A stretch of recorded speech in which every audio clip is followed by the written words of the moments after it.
काहिल गधा। पुराने जमाने की बात है, एक ताजिर था जो शहर से दूर एक गांव में रहता था। वो तिजारत के लिए रोजाना शहर जाता और मुख्तलिफ अशिया की खरीदो फरोख्त किया करता। तिजारत करने के लिए उसके पास एक गधा था। वो गधे पर सामान लादकर रोजाना शहर जाया करता।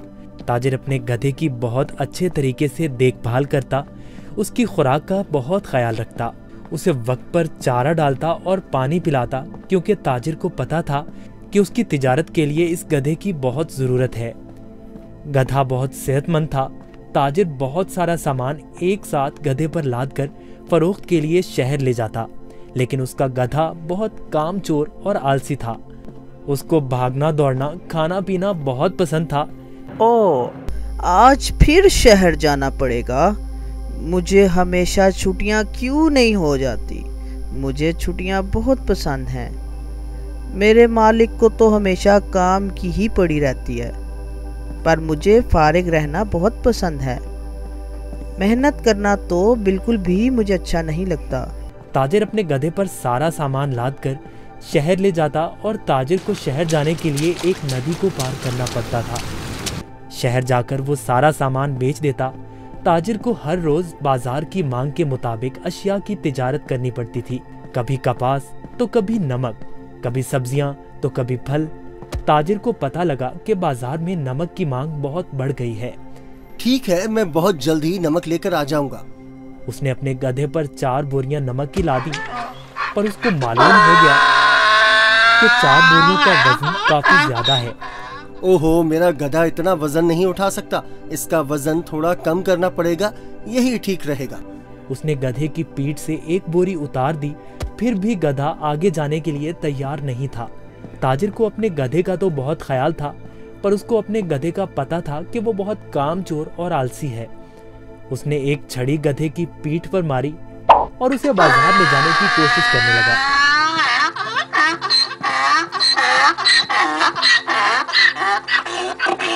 चलो, अब मुझे पता है तुम बहुत आलसी हो। तुम्हें शहर जाना बहुत जरूरी है, क्योंकि बाजार में इस वक्त नमक की बहुत मांग है।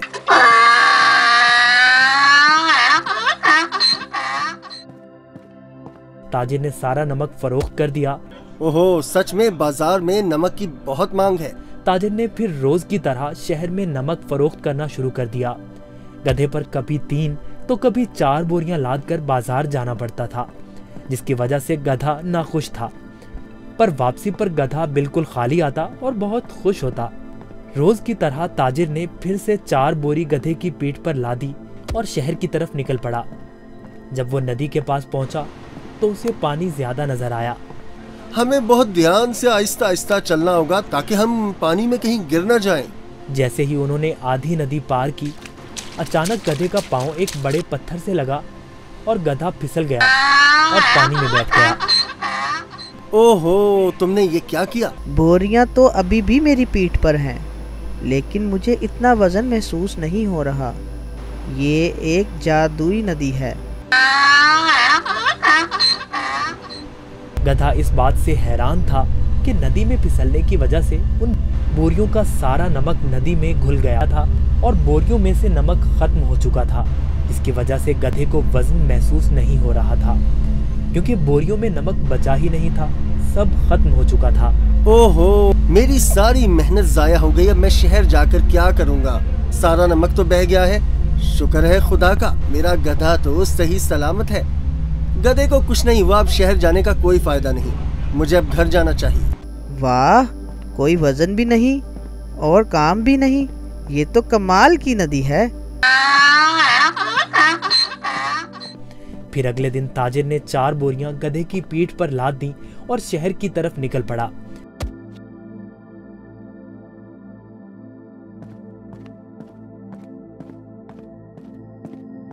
आहा, कल का दिन कितना अच्छा था। कोई काम भी नहीं करना पड़ा था। आज मुझे फिर काम करना पड़ रहा है। ठीक है, आज फिर से मैं आलसीपन दिखाता हूँ और अपना वज़न कम करता हूँ। फिर तो मैं नदी से ही घर वापस जा सकता हूँ कल की तरह। वो एक जादुई नदी है जो मेरा वज़न कम कर देती है। वो कल की तरह आज भी मेरी मदद करेगी।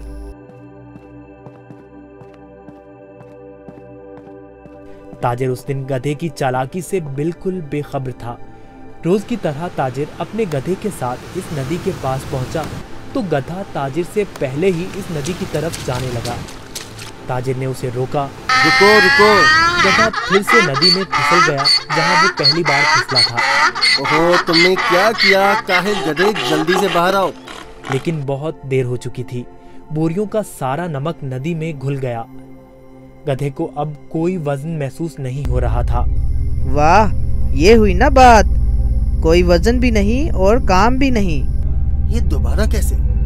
जरा सोचता हूँ, ये जानबूझकर मेरे साथ कहीं चालाकी तो नहीं कर रहा।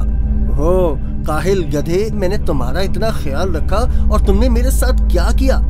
इसे घर वापस ले जाता हूँ। मुझे पता है, अब देखो मैं तुम्हें कैसे सबक सिखाता हूँ। गधे ने सोचा, मैंने काम चोरी का ये अच्छा तरीका ढूंढा है, पर ताजिर का तो आज कुछ और ही जहन था। अगले रोज ताजिर ने गधे की पीठ पर 6 बोरियां रुई की लाद दी, लेकिन गधे को थोड़ा सा भी वजन महसूस न हुआ।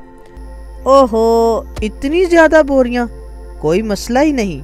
शहर तक जाना किसने है? इस जादुई नदी तक तो जाना है बस। और वो शहर की तरफ जाने लगे। जब वो नदी के पास पहुंचे तो अचानक से गधा नदी पार करने लगा और उसी जगह पर फिसला जहां वो पहले फिसलता था। ताजिर बाहर खड़ा होकर ये सब मंजर देख रहा था। ओहो, ये मेरी पीठ पर इतना वजन कहाँ से आ गया?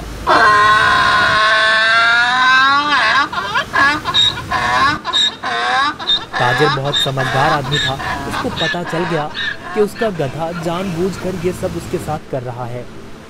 इसलिए ताजिर ने इस दफा बोरियों में नमक के बजाय रुई भर दी थी। जैसे ही गधा नदी में फिसला तो रुई ने पानी जज्ब कर लिया और गधे की पीठ पर वजन ज्यादा हो गया। हाँ, तुम मुझे इतने दिनों से बेवकूफ बना रहे थे। तुम्हारी इस हरकत से मेरा बहुत नुकसान हुआ है। तुम्हें इस बात का अंदाजा भी है क्या? अब तुम इसी तरह बोरियों के साथ घर जाओगे। गधे को उन बोरियों के साथ ही घर आना पड़ा। इस तरह गधे ने अपना सबक सीख लिया और उस दिन के बाद गधे ने कभी नदी में फिसलने की हिम्मत ना की। इसलिए नतीजा, जैसा करोगे वैसा भरोगे। अगर आपको हमारी वीडियोस अच्छी लगी हो तो इसको लाइक करें, शेयर करें और हमारे चैनल को सब्सक्राइब करें। शुक्रिया।